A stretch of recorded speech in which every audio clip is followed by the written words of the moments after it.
Welcome back to AR Bio Lectures.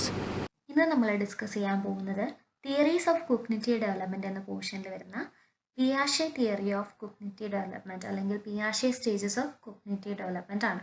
ഇത് നമ്മൾ പറയുമ്പോൾ തന്നെ അറിയാം, ഇത് പ്രപ്പോസ് ചെയ്തിട്ടുള്ളത് ജീൻ പിയാഷെയാണ്. ജീൻ പിയാഷെ എന്ന് പറയുന്നത് ഒരു സ്വിസ് ബയോളജിസ്റ്റ് ആണ്. അദ്ദേഹത്തിൻ്റെ ഒരു സിസ്റ്റമാറ്റിക് ആൻഡ് കോംപ്രിഹെൻസീവ് തിയറിയാണ് ഇത്. അദ്ദേഹം യൂസ് ചെയ്തിട്ടുള്ള അപ്രോച്ച് എന്ന് പറയുന്നത് ജനറ്റിക് എപ്പിസ്റ്റമോളജിയാണ്. പിന്നെ നമുക്കിതിൽ പഠിക്കാനുള്ള ഒരു ടേം എന്ന് പറയുന്നത് സ്കീമയാണ്. സ്കീമ എന്ന് പറയുമ്പോൾ it is A structural unit of human mind.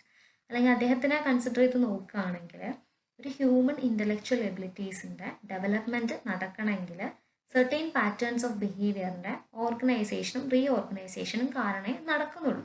അപ്പോൾ അങ്ങനെയുള്ള ആ ഒരു പാറ്റേൺസ് ഓഫ് ബിഹേവിയറിനാണ് നമ്മൾ സ്കീമ എന്ന് പറയുന്നത്. ഒന്നുകൂടി പറയാം, ഈ ഹ്യൂമൻ ഇൻ്റലക്ച്വൽ എബിലിറ്റീസിൻ്റെ ഡെവലപ്മെൻറ്റ് നടക്കണമെങ്കിൽ സെർട്ടൈൻ പാറ്റേൺസ് ഓഫ് ബിഹേവിയറിൻ്റെ ഓർഗനൈസേഷനും റീഓർഗനൈസേഷനും കാരണമേ നടക്കൂ. അപ്പോൾ അങ്ങനെയുള്ള ബിഹേവിയേഴ്സിനാണ് നമ്മൾ സ്കീമ എന്ന് പറയുന്നത്, അല്ലെങ്കിൽ it is A structural unit of human mind. Okay, ഇനി ഒരു ഇൻഫാൻറ്റിൻ്റെ കേസ് എടുത്ത് നോക്കുകയാണെങ്കിൽ ഫസ്റ്റ് സ്കീമ റെപ്രസെൻ്റ് ചെയ്യുന്നത് ബയോളജിക്കലി ഇൻഹെറിറ്റ് ചെയ്ത് വന്നിട്ടുള്ള ക്യാരക്ടേഴ്സാണ്. അതൊന്ന് ഒരു കുട്ടി ഇങ്ങനെ വളർന്നു വരുന്നതിനനുസരിച്ച് ആ സ്കീമ ഡെവലപ്പ് ചെയ്യുകയാണ് ചെയ്യുന്നത്. ഇനി ഈ process of organisation of schema ഒരു 3 ഡിഫറെൻറ്റ് ആക്ടിവിറ്റീസ് വഴിയാണ് ഇതൊക്കെ ഓർഗനൈസ് ചെയ്തിരിക്കുന്നത്. ഈ സ്കീമേൻ്റെ പ്രോസസ്സ് മൊത്തം ഓർഗനൈസ് ചെയ്തിരിക്കുന്നത് 3 ഡിഫറെൻറ്റ് ആക്ടിവിറ്റീസിലൂടെയാണ്.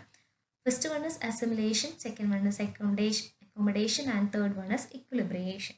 ഈ അസിമുലേഷൻ എന്ന് പറയുന്നത് ഒരു ഓൾഡ് സ്കീമയിൽ നിന്ന് ന്യൂ സ്കീമ ബിൽഡപ്പ് ചെയ്തെടുക്കുക എന്നുള്ളതാണ് അസിമുലേഷൻ കൊണ്ട് ഉദ്ദേശിക്കുന്നത്. അസിമുലേഷൻ എന്ന് പറയുന്നത് നമുക്കൊരു മോഡിഫിക്കേഷൻ ആയിട്ടും പറയാം. Modification of old schema to a new schema, അതാണ് അസിമുലേഷൻ എന്ന് പറയുന്നത്.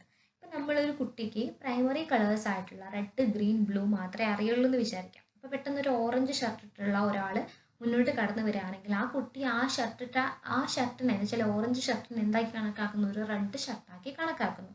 എന്നുവെച്ചാൽ കുട്ടി മോഡിഫൈ ചെയ്യുകയാണ്, അല്ലെങ്കിൽ ഒരു ഓൾഡ് സ്കീമയിൽ നിന്ന് കുട്ടി മോഡിഫൈ ചെയ്തെടുക്കുകയാണ്, പുതിയൊരു പഠിക്കുന്ന ഒരു സ്കീമ മോഡിഫൈ ചെയ്തെടുക്കുകയാണ്. ഓക്കെ, ഇനി അക്കോമഡേഷൻ എന്ന് പറഞ്ഞു കഴിഞ്ഞാൽ എന്താണ്, ഒരു ട്രാൻസ്ഫോർമേഷൻ ആണ്. ഓൾഡ് സ്കീമയിൽ നിന്ന് ന്യൂ സ്കീമയിലേക്കുള്ള ഒരു ട്രാൻസ്ഫോർമേഷൻ. മറ്റേത് കണക്ട് ചെയ്യുകയാണ് ചെയ്തത്. ജസ്റ്റ് ഓറഞ്ച് കളറിലുള്ളതും റെഡ് കളറുമായിട്ട് ആ കുട്ടി കണക്ട് ചെയ്യുകയാണ് ചെയ്തത്. ഇവിടെ എന്ന് പറയുമ്പോൾ അത് ട്രാൻസ്ഫോർമേഷൻ എന്ന് വെച്ചാൽ കുട്ടിക്ക് അവിടെ ഡിഫറൻഷ്യേറ്റ് ചെയ്യാൻ പറ്റുന്നുണ്ട്. വെച്ചാൽ റെഡ് കളർ ഷർട്ടാണ്, അത് ഓറഞ്ച് കളർ ഷർട്ടാണെന്ന് പറഞ്ഞിട്ട് ഡിഫറൻഷ്യേറ്റ് ചെയ്യാൻ പറ്റുന്നുണ്ട് ഇവിടെ ഈ ഒരു അക്കോമഡേഷൻ സ്റ്റേജിൽ. അവിടെ ഒരു ട്രാൻസ്ഫോർമേഷൻ ആണ് നടക്കുന്നത്. ഓൾഡ് സ്കീമയിൽ നിന്ന് ന്യൂ സ്കീമയിലേക്കുള്ള ഒരു ട്രാൻസ്ഫോർമേഷൻ ആണ് നടക്കുന്നത്. ഇനി ഇക്വിലിബ്രിയേഷൻ എന്ന് പറയുന്നത് പിയാഷെനെ കൺസിഡർ ചെയ്യുകയാണെങ്കിൽ optimum level of intellectual functioning നടക്കുന്നത് ഈ ഒരു സ്റ്റേജിലാണ്.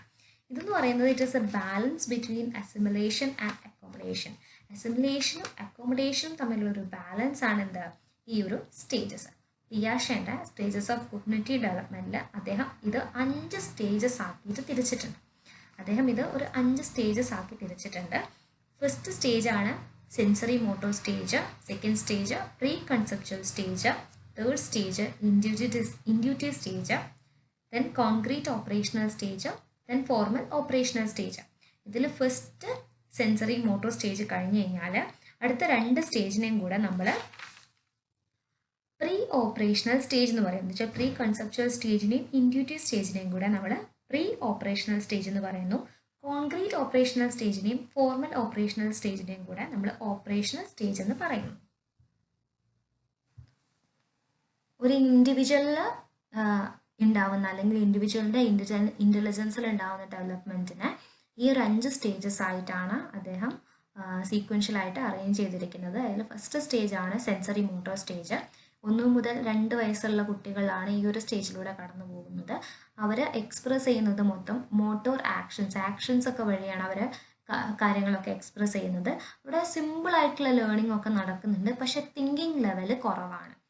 അവർ ഫിസിക്കൽ ഒബ്ജക്റ്റ് പ്രസൻറ്റഡ് ആണെങ്കിൽ മാത്രമാണ് തിങ്ക് ചെയ്യുന്നത്, അല്ലെങ്കിൽ അവരുടെ തിങ്കിങ് ലെവല് കുറവാണ്. അടുത്ത സ്റ്റേജാണ് pre conceptual stage. Language begin ചെയ്യുന്നത് ഈ ഒരു സ്റ്റേജിലാണ്. 2 മുതൽ 4 വയസ്സ് വരെയുള്ള കുട്ടികൾ ആണ് ഈ ഒരു സ്റ്റേജിലൂടെ കടന്നു പോകുന്നത്. അവർ ഓരോ ഒബ്ജക്റ്റിനും എന്ത് ചെയ്യുന്നുണ്ട്, സിംബോളിക് ആയിട്ടുള്ള മീനിങ് കൊടുക്കുന്നുണ്ട്. ഈ ഒരു സ്റ്റേജിലുള്ള കുട്ടികൾ എന്ന് പറയുന്നത് ഈഗോ സെൻട്രിക് ആയിരിക്കും. ഇനി അടുത്ത സ്റ്റേജാണ് ഇൻഡ്യൂറ്റീവ് സ്റ്റേജ്. ഇൻഡ്യൂറ്റീവ് സ്റ്റേജിൽ വരുന്നതാണ് 4 മുതൽ 7 വയസ്സ് വരെയുള്ള കുട്ടികളാണ് ഈ ഒരു സ്റ്റേജിലൂടെ കടന്നു പോകുന്നത്. ഈ രണ്ട് സ്റ്റേജും, ഈ ഒരു പ്രീ കൺസെപ്ച്വൽ സ്റ്റേജും ഇൻഡ്യൂറ്റീവ് സ്റ്റേജ് എന്ന് പറയുന്നത് പ്രീ ഓപ്പറേഷണൽ സ്റ്റേജിൻ്റെ അണ്ടറിൽ വരുന്നതാണ്. ഈ ഇൻഡ്യൂറ്റീവ് സ്റ്റേജിൽ കുട്ടികൾക്ക് ലോജിക്കൽ ആയിട്ടുള്ള തിങ്കിങ് ഒന്നും ഉണ്ടാവില്ല.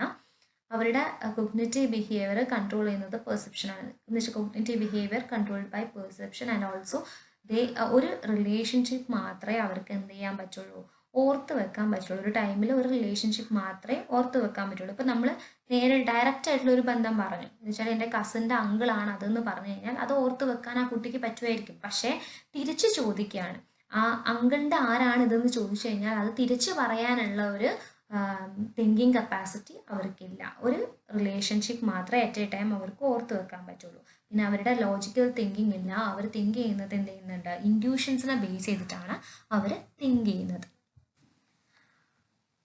അടുത്ത സ്റ്റേജാണ് കോൺക്രീറ്റ് ഓപ്പറേഷണൽ സ്റ്റേജ്. 7 മുതൽ 12 വയസ്സ് വരെയുള്ള കുട്ടികളാണ് ഈ ഒരു സ്റ്റേജിലൂടെ കടന്നു പോകുന്നത്.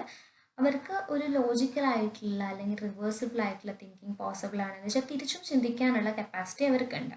അതേപോലെ തന്നെ അബ്സ്ട്രാക്ട് തിങ്കിങ് പോസിബിൾ അല്ല. പിന്നെ നമ്മൾ കോൺക്രീറ്റ് ഓപ്പറേഷണൽ സ്റ്റേജ് എന്ന് പറയുന്നു. During this stage operations possible ആവുന്നത് എപ്പോഴാണെന്ന് വെച്ചാൽ കോൺക്രീറ്റ് ഒബ്ജക്ട്സ് അവൈലബിൾ ആയിട്ടുള്ള സമയത്ത് മാത്രമാണ് ഓപ്പറേഷൻസ് പോസിബിൾ ആയിട്ടുള്ളത്. അതുകൊണ്ട് തന്നെയാണ് ഇതിനെ കോൺക്രീറ്റ് ഓപ്പറേഷണൽ സ്റ്റേജ് എന്ന് പറയുന്നത്. പിന്നെ logical and reversible thinking possible ആണ്. പിന്നെ low level of abstract thinking ആണ് ഈ ഒരു സ്റ്റേജിൻ്റെ ഒരു പ്രത്യേകത. ഇനി ലാസ്റ്റ് സ്റ്റേജ് ആണ് formal operational stage. Concrete operational സ്റ്റേജും ഫോർമൽ ഓപ്പറേഷണൽ സ്റ്റേജും ഓപ്പറേഷണൽ സ്റ്റേജിൻ്റെ അണ്ടറിൽ വരുന്നതാണ്.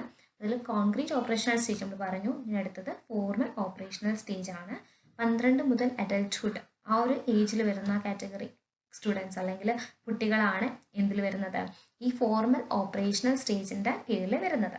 അവർ സിസ്റ്റമാറ്റിക് ആയിരിക്കും, റീസണബിൾ ആയിരിക്കും, വെൽ ഇൻറ്റഗ്രേറ്റഡ് ആയിരിക്കും. അതേപോലെ തന്നെ ഹൈ കോഗ്നിറ്റീവ് ലെവൽ പ്രോബ്ലംസ് ഒക്കെ സോൾവ് ചെയ്യാൻ കപ്പാസിറ്റി ഉള്ളവരായിരിക്കും. അവർക്ക് അങ്ങനെ ഒരു സ്കില്ല് അവർക്ക് ഉണ്ടാവും. അപ്പം ഇത്രയും സ്റ്റേജസ് ആണ് നമ്മൾ പറഞ്ഞിരിക്കുന്നത്. പിയാഷേൻ്റെ സ്റ്റേജസ് ഓഫ് കോഗ്നിറ്റീവ് ഡെവലപ്മെൻറ്റ് പറഞ്ഞു. അതിൽ സ്കീമ എന്ന് പറഞ്ഞു കഴിഞ്ഞാൽ structural unit of human mind ആണ്. അദ്ദേഹത്തിൻ്റെ സ്റ്റേജസ് 5 ആക്കി തിരിച്ചിട്ടുണ്ട്. Sensory motor stage, pre conceptual stage, intuitive stage, concrete operational stage and formal operational stage. Important ആണ്, എല്ലാ എക്സാമിനും ചോദിക്കും. ചാനൽ ഇഷ്ടപ്പെട്ടെങ്കിൽ സബ്സ്ക്രൈബ് ചെയ്യാം. Thank you.